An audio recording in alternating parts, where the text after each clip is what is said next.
So thank you and welcome everyone. I'm Sherry Totoki, Senior Director of Startup Programs at GreenBiz. I'm excited to be hosting this webcast today. We've held many in-person events, but this is our first formal webcast series for startups. So we're excited to have this today. And as a quick reminder and housekeeping, please complete your profiles in Gradual to allow the chat function during the webcast that will allow you to ask some questions for our panelists. So now I'd like to welcome our wonderful speakers, Anna Maria White and Radhika Iyer, who will be your host for the session. Anna Maria, I will turn it over to you. Thank you, Sherry. Thanks everybody for joining us today. As Sherry mentioned, this is the first time we're trying this, so we appreciate you experimenting with us.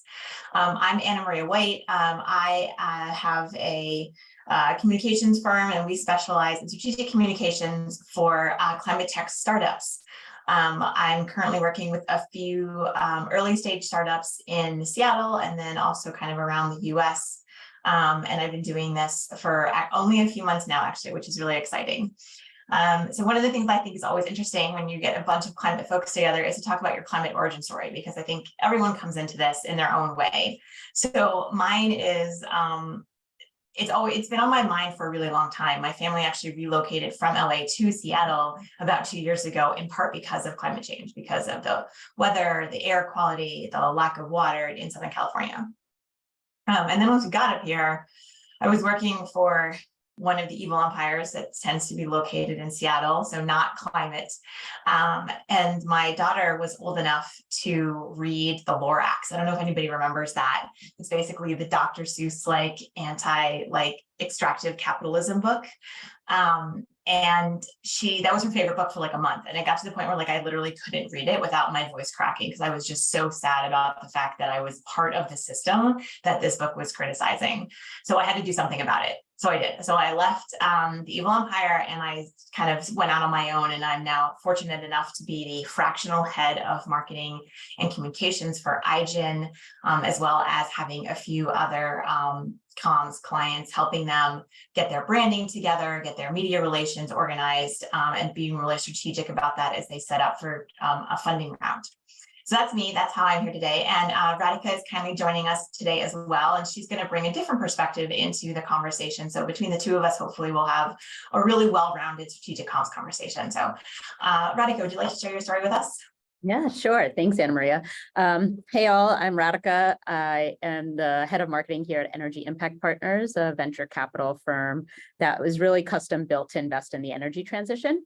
But I also have an interesting story. This is my first time in the energy and climate space. I've mainly spent my career in consumer marketing, from Unilever and launching the campaign for Real Beauty to running Taylor Swift's fragrance business, working at Pinterest, BlackRock, and Time Magazine. And so how I found myself here is I joined EIP over a year ago, but I have a young son. And so the future of his future has really just become more and more important to me. And so when this opportunity came up to help EIP think about marketing, and then also help all of our portfolio companies really think about how they tackle marketing once we invest with them, this seemed like a really great opportunity for me to get involved in the space and really help try and shape some of my son's future as well. So excited to chat with all of you.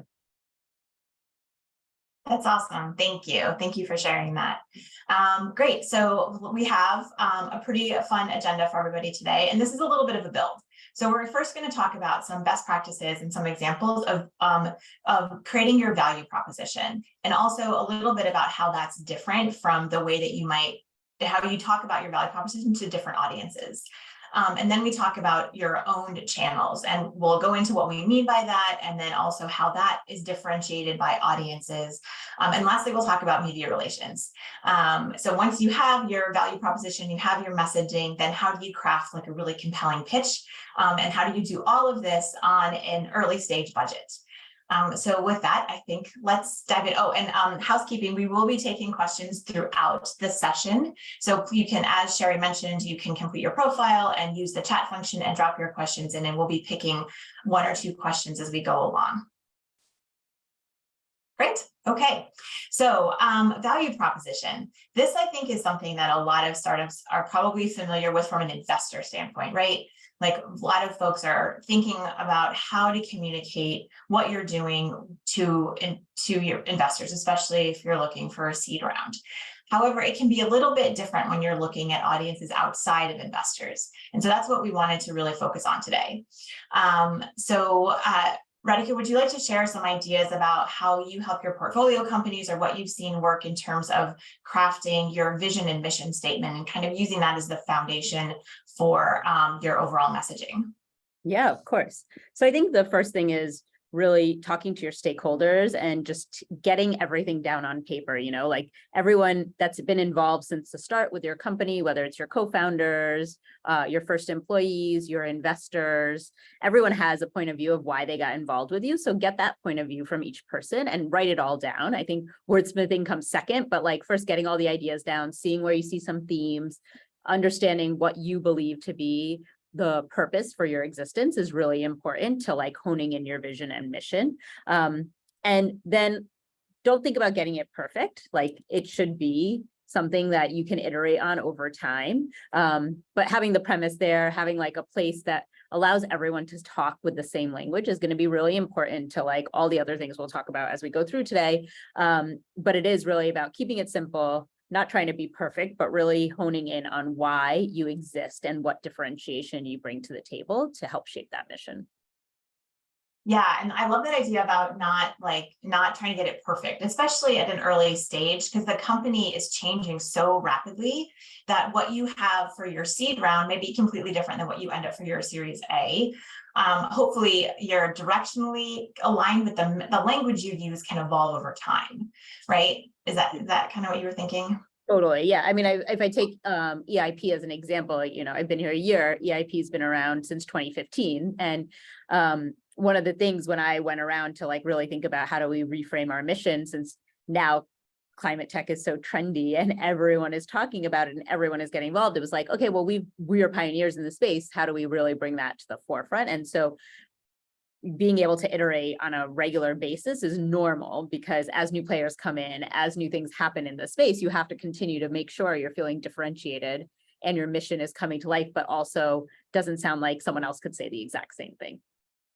Yeah, absolutely. And I also love the point you made about getting stakeholder input, right? And I think there's a little bit of a balance there. So because if you open up the aperture too wide, too early, then you might get stuff that's all over the map and it could be hard to kind of like to get constructive or valuable input there. So one of the things that I like to do with my clients is start with the founders and have them in maybe like a really small group of folks iterate on some on ideas and try to find alignment within those ideas, and then take a few versions based on that idea and share that with like some trusted groups with their investors, with their employees, with other stakeholders.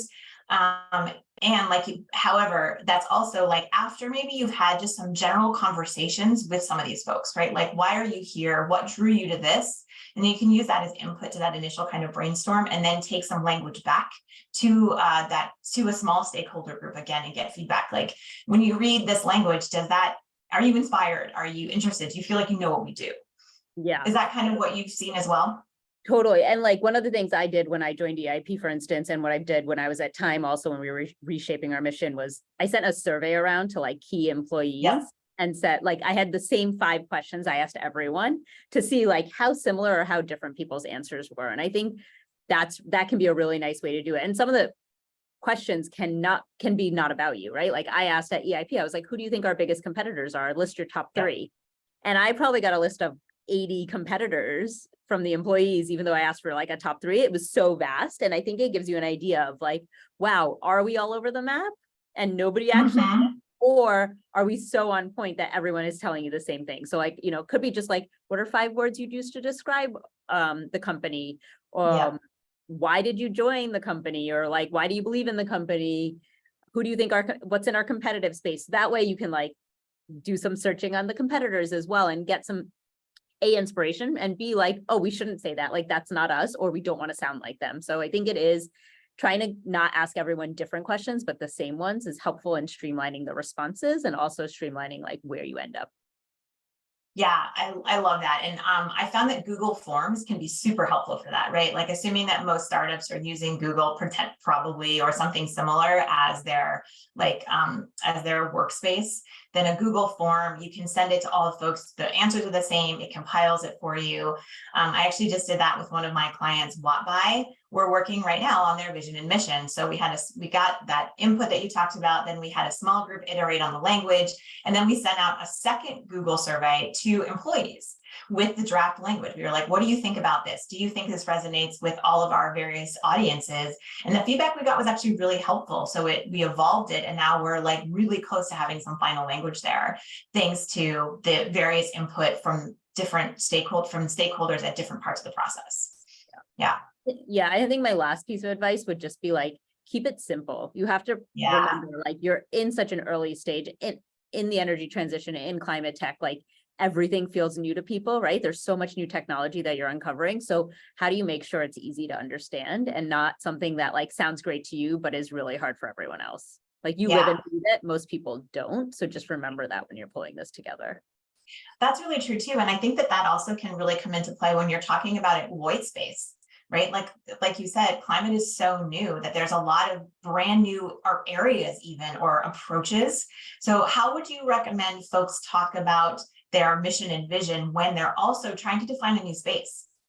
Yeah, I mean, I think, I would avoid doing things like, oh, we're the Uber of X. 100%. But I would, if there is a true analogy for what you're doing to help people understand, I think it's okay to use. I think it's just like, you're not trying to change the world right now, but like your future vision could be that, right? But at such an early stage, you should be humble about what you're trying to do. But I think it is, again, keeping it simple, defining your problem statement and then how you're solving it, right? Like, what is the problem you're trying to solve? And then how are you going about it? Because it's such a white space, like you were saying, so many people don't even know the problem exists, or they've never thought about it or been exposed to it. Like I see that every day. We have 110 portfolio companies and I'm very new to the space. And every day I'm like, oh, there's a cement company that does what? Like, I didn't even know that was a problem. Or there, some of our newer investments, it's like, some of them I feel like, oh yeah, of course we need a solution for that, but I would have never thought about it. Others, I literally have no idea that that problem existed. So I think thinking about the problem and solution is a really nice way to contextualize what you're doing, so that someone that isn't familiar enough can get familiar.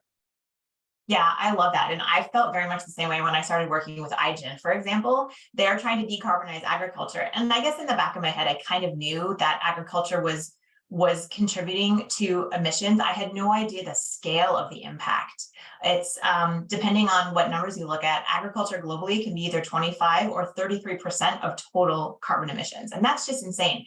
Somehow we managed to make growing plants carbon like positive instead of carbon negative. And so that's also when we were working on their mission statement where we started with, right? That we're trying to decarbonize agriculture and improve human health. And it took us a long time to get there. But once we kind of had that powerful language to hook on, we were able to build a lot of messaging around that. And we got some pretty good feeling, the core of what we were trying to do. Yeah. Awesome. So maybe we can take a few questions from the team before we move on to, now that you have your vision and mission, what you do with your own channels. So Sherry, do we have a few questions we could take? Okay, so we don't only have questions at the moment. Would anyone like to drop any questions in? And if not, we can just move on. And I think going back to the white space while we're waiting for questions, I think that is also something that you can iterate on. And that's also probably something that a lot of early stage companies already have from their investor pitch, right? When you're talking to investors, you're trying to prove that there is a problem statement and there's a market here in this problem statement. So that's another source that you can probably get from your existing material. And then you kind of craft it into your vision and mission. And another thing to maybe keep in mind while you're looking at your mission and vision is it's future facing, right? So your vision statement should really be what in an ideal world, if your company was in charge, what would the world look like? What is the thing that you would change or solve for? And then your mission is a little bit more day-to-day, right? Like this is what we're doing on a more tactical level to achieve our vision. Is that kind of how you think of them too, Radhika? Yeah, totally. I think that's vision always needs to be broad stroke. It's like, that is Yeah. I'm going to be the Uber of X, but like, in other words, Yeah. and your mission, is how you execute on that on a day-to-day basis, and like what all your employees, your investors like really believe they're doing on a daily basis to make your company succeed. Yeah. And both of those are things that can evolve, right? So like as a seed stage company, you might not want to say that you're going to like stop global carbon emissions. That might be like too big, but maybe you can talk about the sector that you're focused on, or the specific like problem statement or solution that you're looking on, but try to make it aspirational. And then your mission is like how your specific solution is coming in to solve that problem. Yeah, exactly. Yeah. Awesome. Okay, great. So let's talk about, now that we have a mission and vision, let's talk about your owned channels. So maybe first we can take a minute to define what we mean by that. What are our owned channels? Yeah. So I think the owned channels are anything where you can put your voice out into the ecosystem, right? So it could be your website, your social channels, your LinkedIn, your Twitter, any other channel, or your employees and their channels, depending on how you think about employees being brand ambassadors for you. But I think one of the key things here is like, you don't need to be everywhere.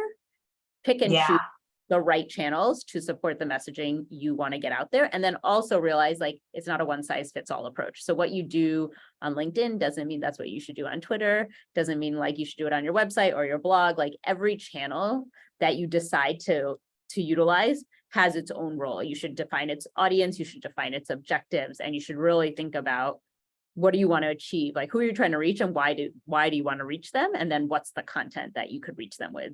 But it definitely don't feel like you have to be everywhere all at once, because it's a lot to maintain channels. And so being picky and choosy to give quality content out there is really important. Yeah, that I think is a fantastic point, especially for an early stage company, assuming you don't have a lot of employees yet, you don't have a lot of budget yet. So really making sure, like you said a second ago, about who you're trying to reach and why, and defining that goal you have for each audience can really help you prioritize, right? So if you are seed, maybe you need those early customers as part of your pitch for Series A. So then how would you reach those customers? Are they businesses? Are they consumers? That will kind of dictate which channel you use and why. And then, of course, just like your mission and vision, it evolves over time. So you reach your customers, you have that early kind of market fit confirmation, you have a successful A, and now you're looking to do something else. Or you get those customers, you have some of that more data, and you're ready to start pitching your Series A. So then your content could shift, right? You could go from really consumer focused to maybe more investor focused to kind of start churning up that momentum for your next raise. And all of that comes from making sure that what you're doing from a communication standpoint really maps back to what your business goals are, and being really clear about what you're trying to achieve as a business, and then thinking about how your communications can most effectively help you achieve that. Right. So like if you're targeting investors, maybe no TikTok right now, right? Something like that. Yeah. But I also think, to add to that, like you can be targeting both at the same time, right? Like you've built your customer base, now you're fundraising. You don't want to lose your customer base. So you still need to maintain some of that. And a channel can have multiple roles, right? You just have to think about how you create the content accordingly. So like, at EIP, we are mostly active on LinkedIn, a little bit on Twitter, and then our website, but like we don't spend time on Instagram or TikTok or Facebook or some of the other channels because they're just not valuable to us. We are now thinking about like, how do we better support through our employees? So like some of our employees are starting to do more blogging and amplifying our content. And so I think it is, for our partners, it's like, how do I find deal flow? If we're fundraising, it's how do we come up with, attract investors? And so like thinking about those different objectives, and then who and how you reach those audiences is really important. Yeah, absolutely. And I love that point about like channels can do both. Just think about like how you're achieving that, right? So sometimes you can have like a really short kind of more pithy, more visual, potentially like post on LinkedIn because it's appropriate or because it fits with what you're trying to achieve and you're trying to meet potential employees. But then also you could have like a LinkedIn article where you're trying to share more, where you're trying to create more thought leadership or demonstrate how you're a little bit different. That's very much a strategy that iGen is executing right now. So we have we're trying to engage because we're starting to kick off some hiring. So there's a lot of posts on LinkedIn that are focused on hiring And we're also trying to define how we are different in the agricultural space. We're not regenerative agriculture, we're not organic, we're not precision, and talking about why that is. So we're currently working on a thought piece that kind of explains the niche that we feel like we're carving out in agriculture. And that's something that we'll put on as a LinkedIn article and then link and share across a bunch of channels. So, and as an example of using LinkedIn to hit multiple audiences, customers, investors, and also potential employees. Yeah, and like one of the things like we talk about with our PR agency is like there's like 9 lives of content. So like you create a short video. Now, like what are the 9 ways you can use that video in different ways? So like we show like we EIP sizzle reel, like we'll show it at our annual meeting, but like how does that then live on our website? How does it get put on our LinkedIn? Or like, you know, is it a recruiting tool? Is it more of a thought leadership tool? Like what are the different lives one piece of content can have when it's contextually like when the right context is put around it? Yeah, absolutely. I think that's super important. And that also helps you increase the impact of your effort, right? Again, thinking about small team, small budget, if you can create one piece of content and use it a bunch of different ways, that can really help you reach a lot of different audiences without having a ton of rework or net new work, which nobody wants to do, but especially at an early stage. Yeah, exactly. Yeah. So, and I think then the other part is really around, I think it can be hard to define your audiences sometimes. So I think spending time at the onset to define the audiences is really important. Like, okay, if recruiting is one of your biggest things, like you're an early stage company, you have like, you know, you want to really focus on bringing in the best people. What are the right platforms for that? And then what's the right content for that? Is it culture stuff? Is it to show like the way you treat your employees? Is it to show like why people care about the industry that you're trying to, you know, break through in? What are the different things that a recruiting, like someone you're trying to recruit cares about? Versus like, if you're trying to get investors, like that's a very different thing. Some of that culture stuff might be important, but there's probably other things that are as important or more. So I think like maybe there's testimonials from customers to show how great your product is, or there's partners that you've partnered with, you could show some case studies and success stories. So like thinking about, again, each audience and then the type of content that would be important for them. Yeah, absolutely. And that also kind of connects to the question that we just got about, as an early stage company with limited resources, what are some best practices for ensuring that our messaging is resonating with potential customers and employees? And I think you were touching on that a little bit. There's something that you can do to kind of anticipate that based on what you know of those individual audiences, but also as you're having those conversations, listen to the feedback, right? If you approach a customer with message X and they're like, what, like, why do I need that? Probably need to change. Let's like ask a ton of follow-up questions about what they do need and try to figure out from there what might resonate with them. And the same thing for potential employees. Right, as you're having recruiting calls, if people are asking a lot of the same question, then maybe that means that piece of information isn't clear enough in your messaging. But then you also get to decide if it should be or not.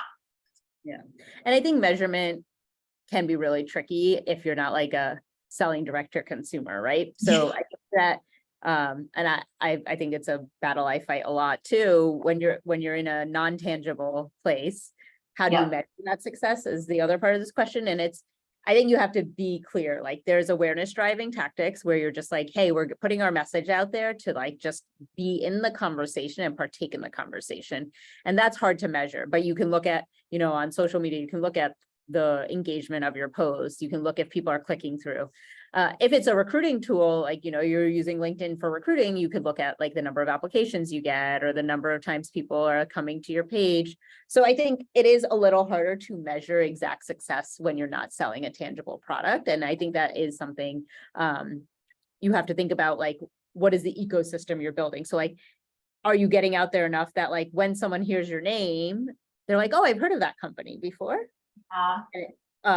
So like one of the things I talk about at EIP all the time is, okay, like we're doing a bunch of media, we're doing a bunch of events. And so like the goal should be, 1, do you have enough meetings coming out of those events or at those events? But 2, like, what's the follow-up coming out of that? And 3, when you talk to someone, do you have to give them the whole EIP pitch, or have they heard of you already? And like, they're like, oh yeah, I know EIP, like, let's get to the, like, why we're here. And so while those are like more qualitative measurements, they're still really important. But it is sometimes challenging to convince people that qualitative is as important as a quantitative measurement. But I do think that those quality measurements are where you're going to see the most value. Yeah, absolutely. And that can also be really hard, especially coming from like a tech background, is trying to let go of those specific numbers and also trying not to overreact to the measurement data you are seeing, right? So if you have one post on social media that does great, that doesn't mean that you should do that exact same thing every time, right? There's a whole bunch of reasons why. It could have been the timing. It could have been like someone who shared it or how the algorithm picked it up. But you can absolutely experiment with using that same approach in a few different ways and seeing what works. The social media and website traffic that you get that you can measure is a trend, right? I would highly recommend not taking one example as like the gold standard, because like I said, there's a whole bunch of different ways that you can get into that. And that's where this balance between, as Radhika was saying, the qualitative, the anecdotal feedback that you get versus the actual measurement. And it can be a challenge. And then over time, as you post regularly, as you kind of refine what you are trying to say and who your audience is, you can look for trends, but you have to give it some time to really be able to have valuable data that you can then use to inform your future content. Yeah. And so like, think of, build out a content calendar, and like easier said than done, but think about like, okay, here's my audience and here are the topics they care about. And then like, what's the cadence that you can come back with on each of those types of topics, right? So we think a lot about like thought leadership, but like as a VC, we think about, okay, like our balance of content is like amplifying what our portfolio companies are doing and supporting them versus amplifying what we're doing versus our thought leadership. And then, what we're doing from a PR and event standpoint. And so there's so many different buckets and there's so many different people you're trying to reach. So think about maybe just drawing out a very simple content calendar where it's like, okay, here's the channel. This is the objective for the channel. And this is the audience. Now, here are the 3 things I could post about on that channel, or 6 things, or 2 things, right? But you have to, it takes some time. And like you said, you're not going to see results overnight. So you have to have like a trend line for probably a few months before you actually say like, oh, this is the type of post that we're getting really good engagement on, or these are the things that seem to be driving a lot of thought leadership for us, or getting us in the press, or people are quoting, right? So like, think about all those ways. And depending on your company, think about if your objective is to get picked up by the press, like, are you putting charts out there or easy to digest stats and like quotable things that like someone could quote in an article because they saw it on LinkedIn, right? So like, again, what's your objective? Who's the audience you're going after? And then creating the right content that way. Yeah, absolutely. And a content calendar, I feel like can seem kind of scary sometimes, especially if you've never done it. But it actually, to Radhika's point, can be super simple. If you think about as a business, what you're going to be doing over the course of the year, and then what your audiences might be doing, what's cyclical. So for example, if you're trying to talk about wildfire prevention, you can probably guess that in the Northern Hemisphere, summer is going to be a time when there's going to be a lot of news around your climate area. Or if you are thinking about like water, that's going to be something you could probably talk about in the winter as we analyze like snowfall. And then again, in the summer as droughts come in. So there are these built-in opportunities for you to get your content out there and to participate in the conversation that you don't have to spend a ton of time like developing. You don't have to know the ins and outs of like the media landscape to be able to predict that folks are going to be talking about this type of stuff. Yeah. And tap into your investors. They might have content. And so don't be afraid to like repost or share like relevant content and with like, your own description or some added commentary to like support the conversation, right? I think part of it is also depending on your objectives, like inserting yourself into into relevant conversations, because that's how you get some contextual relevance without like having to create it yourself. Yeah. Absolutely. Great point. And then you can also think of a balance, right? So like New York City Climate Week is coming up in about a month-ish. That is a very, very crowded environment. So it may not be the best place to try to get some attention. However, there are regional climate events that are happening. There are probably regional or maybe potentially some really customer focused events that are happening. Like today, IGEN is in Fargo with like a 1-day event because it's like the biggest like robotics and autonomous event in Fargo for like the year. And that is not something I even knew existed until like a month ago, but we're trying to get them where they can really penetrate their specific audience, and we're not, for example, doing as much at Climate Week because we don't have that big of a story, right? It's hard to, and we'll talk about this in the September event, but it's hard to break through the noise when it's really crowded. So when you think about your content calendar, pick those places where you also think that you will have something that will get a folks' attention without too much effort on your part. Again, keeping in mind like resources and which. Yeah, and Climate Week, for example, is a great, like, it's great for networking, but it's also great to insert yourself into those conversations that are already existing, right? So if there's like a thread going on, or you see some articles about like what you are, the problem you're trying to solve, that's where you can use like a retweet with some commentary to like plug in your, right? Like make it feel more organic than like putting full out fledged effort onto it. I think that's a way to at least be relevant, because that's, you know, the reporters are looking, people are looking for people to talk to when some of the buzz lines come up. Yeah. And we just got another question about how can you help yourself stand out when you are attending a large event. And I think we can talk about the media side of that maybe in the when we get to media relations. But I would say it goes back to your goals again, right? So as an early stage startup, you probably don't need everyone at Verge to know about you. So who are the people that would be most impactful for your business, and how do you get in front of them? Yeah, I think, and you know, being in New York for Climate Week and being able to connect with the right people, like we host a huge event. I think a lot of the VCs host huge events. There's a lot of the media companies host huge events. So like showing up, and you know, sometimes you can apply to speak at some of those events, like the New York Times has them, Wall Street Journal, a bunch of the media publications do day-long events where they're looking for people on panels and have all these topics. You can apply to speak or be a part of a panel, and also just like being there to network and get like having those organic conversations with the right people is another really great way to get involved in Climate Week. And if it's your first one, you may not stand out, but you'll make the connections to hopefully build on for the next year and the next year, because Climate Week's not going anywhere. And as Climate Week happens in more and more cities, then you can kind of like craft your story and go into other cities and do more. Yeah, absolutely. And this might be an opportunity too to leverage your existing network, right? Find out which of your investors are going, which are they hosting events? Can they help you potentially meet other folks? Since a big part of this event, as you mentioned, is networking, there's an opportunity to use your existing network to increase your reach and the folks and the impact of the folks you get to talk to while you're there. Yeah. Awesome. So another piece of helping yourself stand out that we want to touch on as part of our own channels is your look and feel and your brand, right? And that can sometimes feel a little scary for folks, especially if you're coming from a tech background and haven't really done this before. So we wanted to go through just a few scrappy ways that you can help yourself visually stand out without having to spend a big budget on an actual branding agency. And fortunately, there's a few tools that you can use that are relatively low cost. But the first thing that maybe we can talk about is just like is your color palette, right? And you don't have to have a fancy logo, but just think about like what color or colors could potentially help differentiate you in the marketplace. You know, if you look around and once you have your competitor input from the surveys that you did before for your mission and vision work, look at all of your competitors. Are they all similar colors? Are they all blue? Are they all green? Are they all yellow? You can just pick a different color, something that isn't all already used in your space. And then you can maybe iterate on that. And Radhika, you had some good ideas for tools that folks can use to help themselves with that.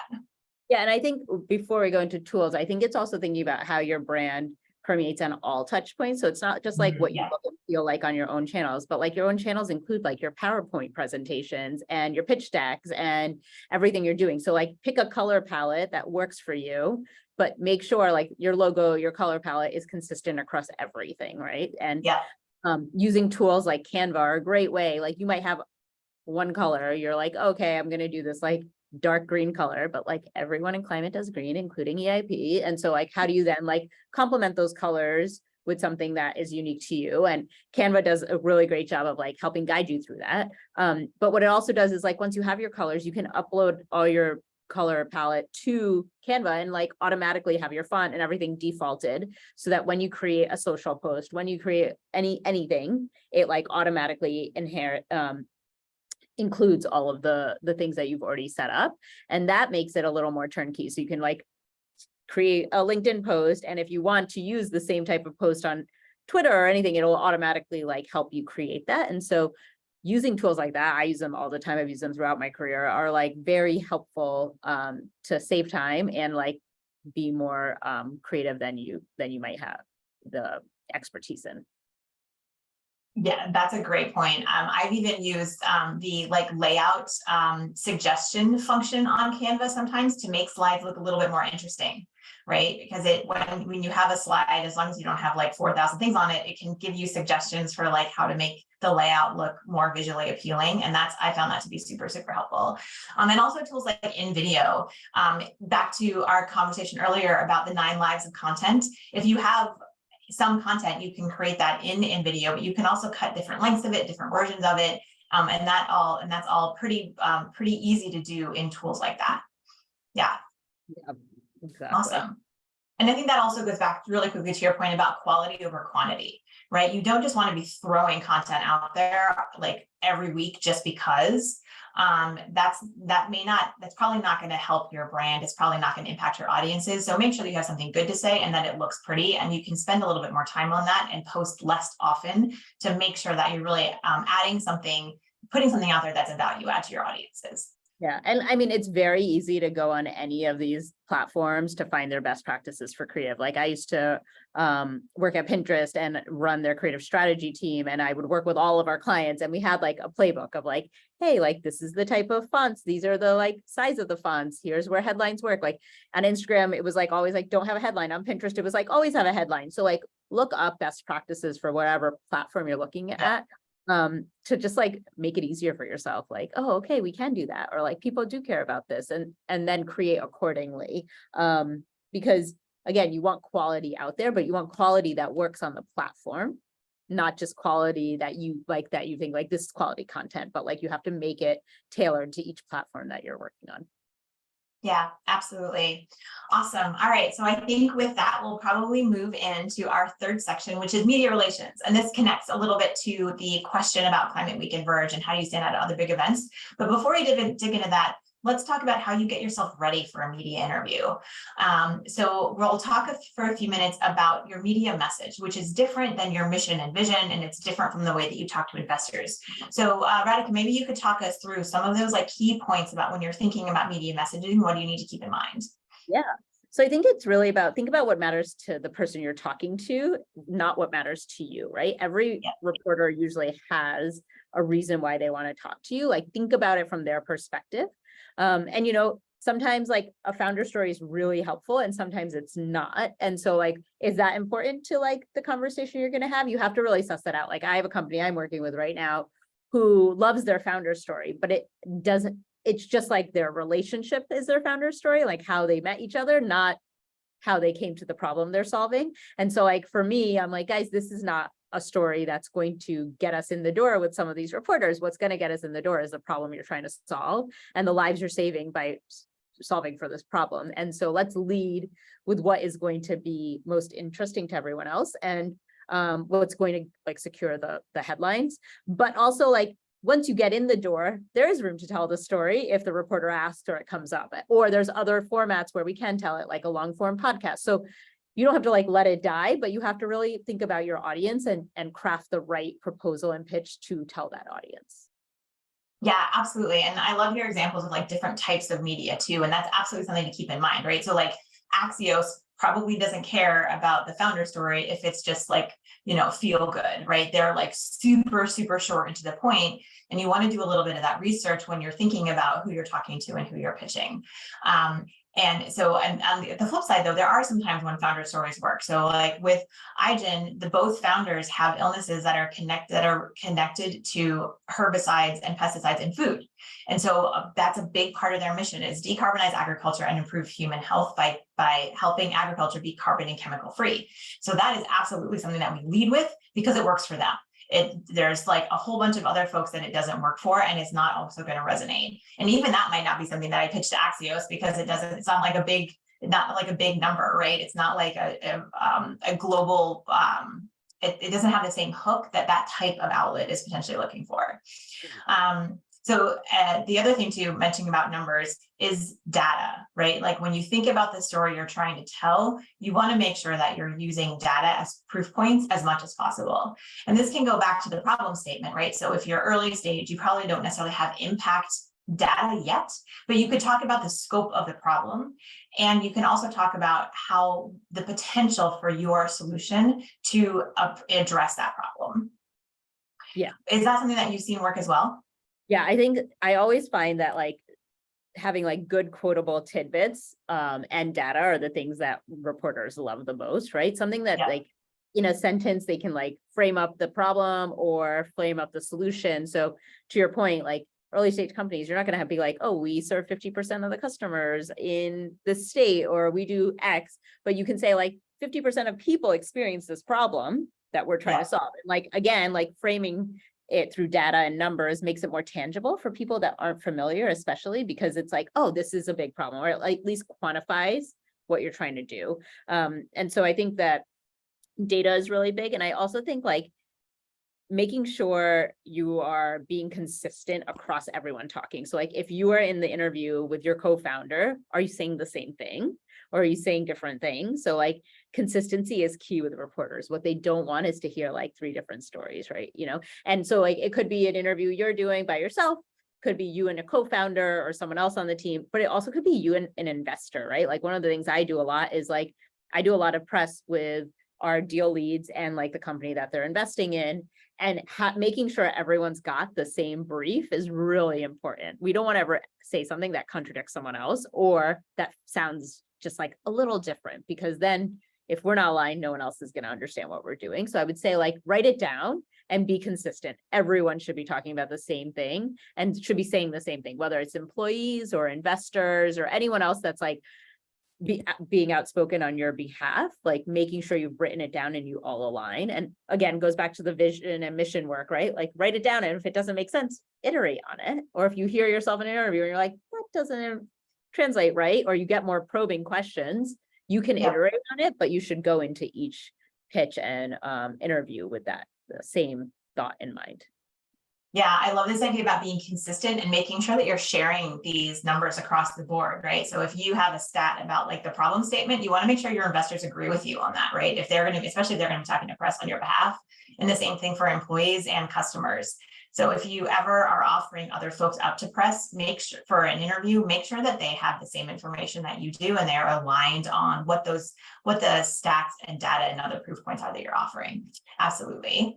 And I love the point about it being quotable. That also goes back a little bit to our content suggestion, right? So if you have some stats that are like really good about quantifying the problem or the potential impact, in addition to using for media interviews, you can make like a quick chart and throw it up on social if that fits with some of your audience goals as a way to, add some content there.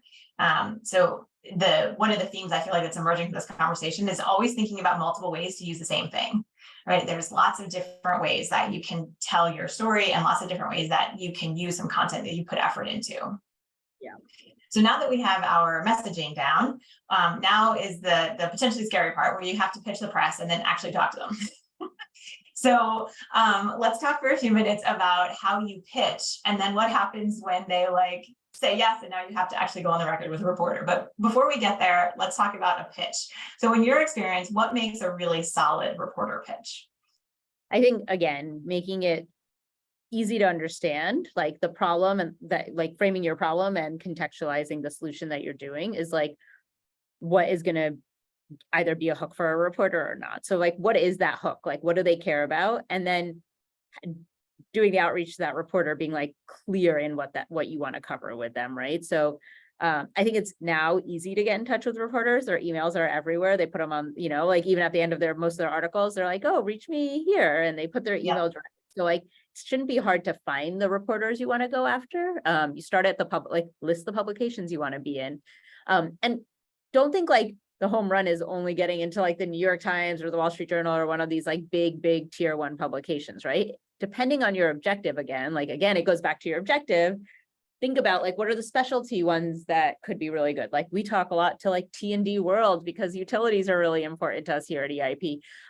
Or we talk to new private markets because that's where investors are. Or you talk to, think about who are the right publications for your objectives and the audiences you want to reach, and then reach out to them with what you're trying to get, what message you're trying to get across, right?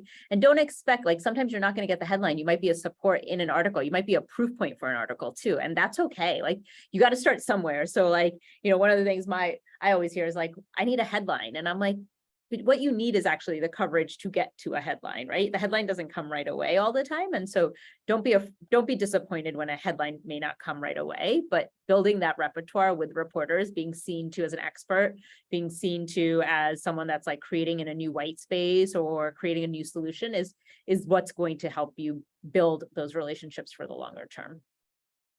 Yeah, that's a great point. Like, and you don't always have to just outreach to a reporter when you have a pitch and you're looking to kind of get a specific story. You can also engage with them about things they're covering.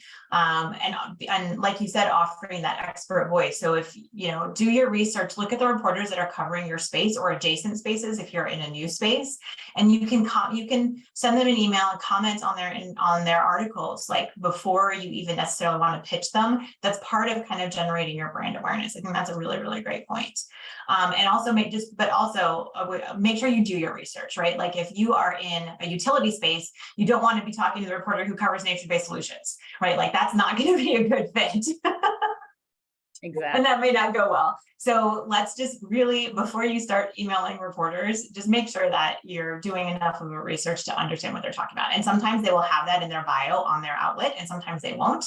So you may have to do a little bit more digging.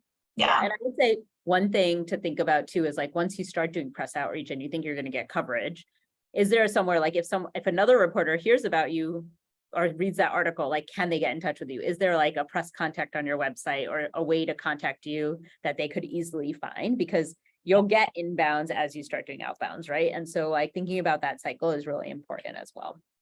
Yeah, that's a great point. And so on your website, it could even just be like a generic, like get in touch email, just as long as somebody's monitoring it and can respond to those inbounds. That's a great point. Yep. The other thing too, if you are trying to land an article, then a lot of times reporters can respond to an exclusive offer. And that can be a little bit tricky because you can't send out more than one exclusive offer at a time. But because climate is becoming more crowded space, which is great, right? There's a lot more people focus on climate. It can help you stand out a little bit if you offer your specific pitch as an exclusive. However, let's make sure it's actual news, right? You may like the hiring someone isn't necessarily news at that level, right? But if you have cleared a series of technical milestones, that could be news. Like a deal round or a new customer partnership, that could also be news that you could try to pitch out either as an exclusive or maybe partner with one of your investors to see if they have recommendations. Have you seen that kind of thing work as well for some of your portfolio companies? Yeah, I think it really is. At this early stage, it's usually when you've raised around that, like, depending on what you're trying to accomplish, ends up being where the exclusive is. I've seen like the hires be exciting, like if you're able to get someone from like a well-known brand or something like that, and it becomes like, it's probably not an exclusive, but it's something that you could do some outreach around and probably get like a bullet point in a CTVC or a Axios climate newsletter, right? And so like there are ways to insert some of those other smaller topics into like the newsletter roundups and things like that, so that it's not like a bad place to start. But again, like thinking about which places you should do outreach, like CTVC always has roundups of like the coverage people are getting, or looking at some of the coverage that other companies are getting to say like, oh, these people care about this topic, is also that. Yeah, that's a great point, especially if you have some competitors or like some companies that are trying to solve the same problem.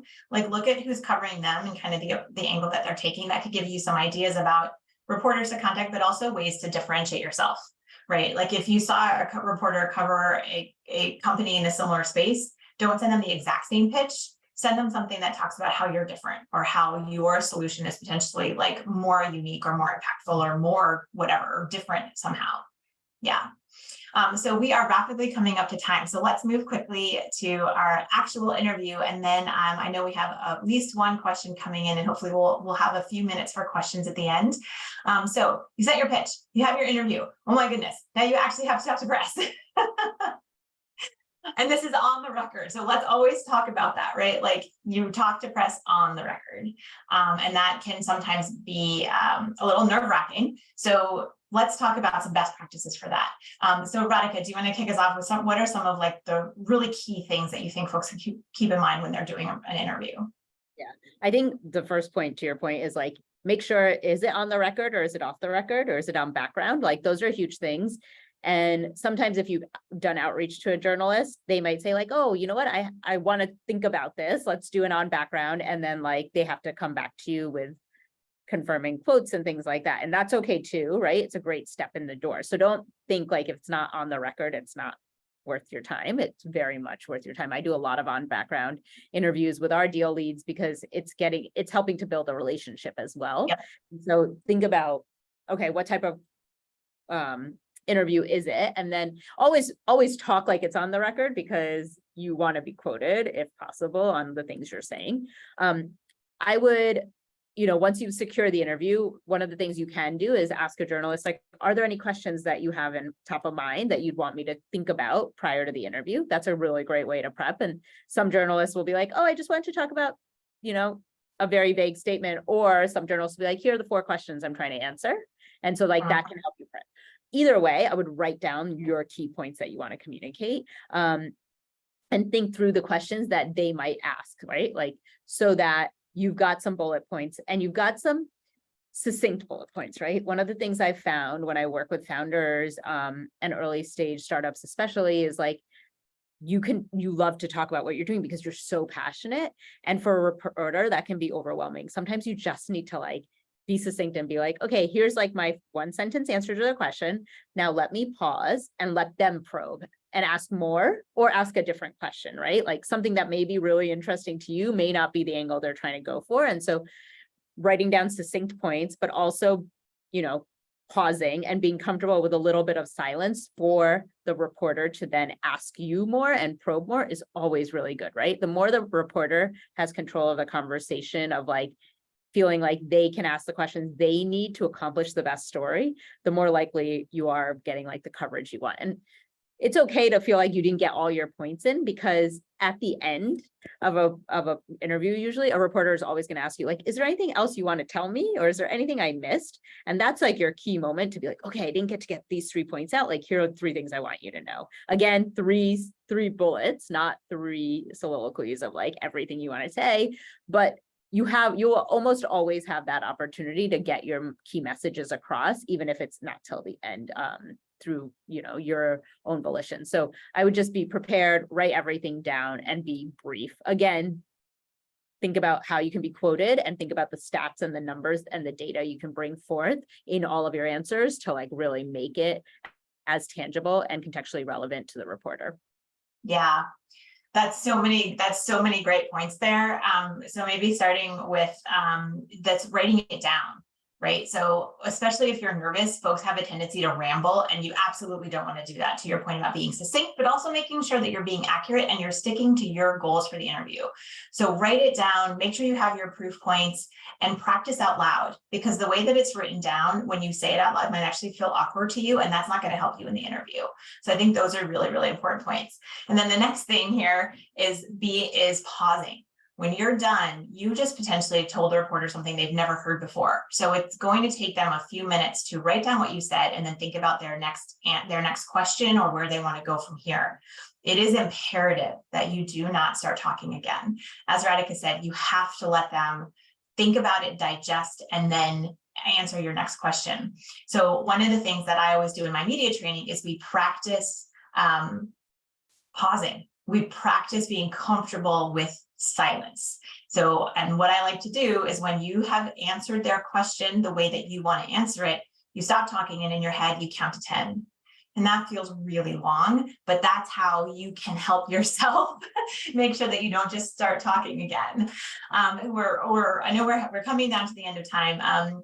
The other thing too is that you can keep as Radhika was saying, keep track of your messaging that you want to get across. And when they answer that last question, definitely go think about what you wanted to say that maybe you've missed. But they almost always do ask you that open-ended question at the end, especially when they're talking to you for the first time. Anything else you want to add about media interviews? The only other thing I would add is if they ask you a question and you don't know the answer, don't pretend you know the answer. Say, you know what, I don't have the answer for that, but I can come back to you, or I'm actually not the expert on that, but let me put you in touch with my colleague so-and-so, and they can come back to you. But never feel afraid to say, I don't know that, or put them in touch with someone else. It is worse to be quoted saying something wrong than to not get the quote at all. So be okay. And reporters are fine with that. I do it all the time with my team. It's if you don't know the answer, either I come into the call and say hey, let us follow up with you, or we can send you that. Also, be willing to send follow-up, right? Oh, if you have any questions, shoot me an email, happy to answer any follow-ups, or if there's data you talked about and you can send the report to them, you can follow up with that. So again, finding ways to keep top of mind. So as you're waiting for an article to be published, I think is a really nice way to do that. Yeah, absolutely. And also, if they ask you a question that is completely unrelated to what you want to talk about, it's okay to acknowledge the question, but kind of move back to your points, right? So, for example, one of the iGen founders used to work at Tesla. So we're always dealing with questions about Elon, and folks are always fishing for some kind of juicy tidbit about what it was like to work at Tesla. We're never going to touch that, right? So we kind of laugh it off, and we're there's a lot out there, and then we bridge it back to the what is relevant to the story that we're trying to tell. And you can always do that. Be hey, that's a really interesting question. That's not really what I am an expert in. However, here is what I do want to talk about, or here is what I can talk about. You can always kind of do that. And for the most part, you probably won't get, especially this early stage, you won't get too many really pushy questions. But if you do get a question you don't feel comfortable answering, or you think it's going to somehow skew far from what you're trying to achieve, then you can always just kind of acknowledge and then move back to your key points. Yeah. Okay, so we have about 4 minutes for questions. So one question that we did get in the chat was the stage of business when folks potentially bring comms, have communications in-house versus having it as a consultant versus doing it themselves. So Radhika, I'd love your point of view on this. If you've seen this in any of your portfolio companies, where do folks tend to work with consultants versus bringing comms in-house?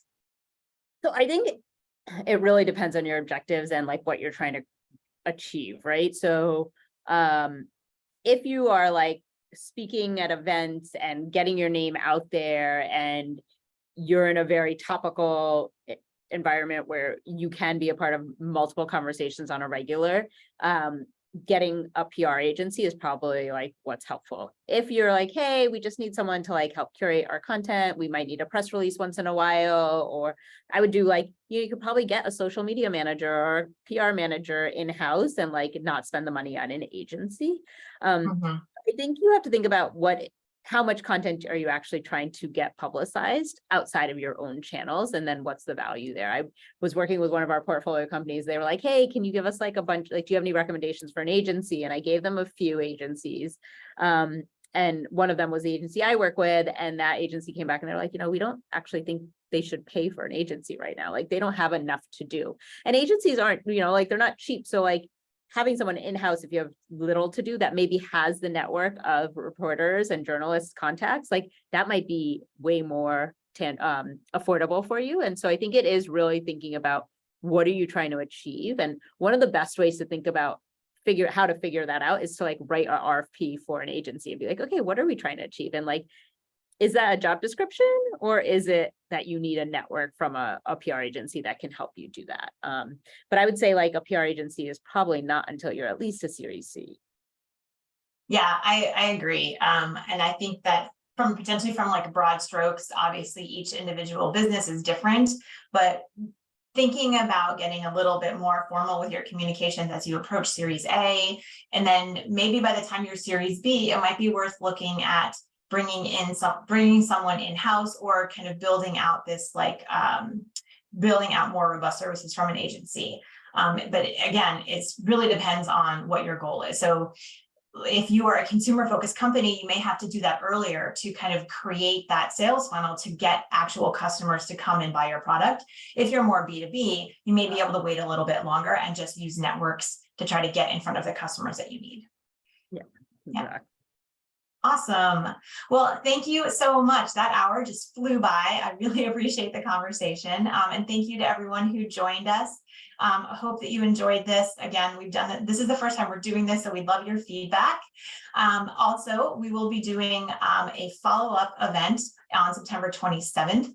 We'll have a reporter and an investor perspective on breaking through the noise. So we had some questions about this, about how do you make yourself heard, how do you differentiate yourself when we're in a big event. So please join us on the 27th to learn more about that and just in general crafting your compelling story. And Radhika, thank you again so much. I really appreciate your time and all of your great insight today.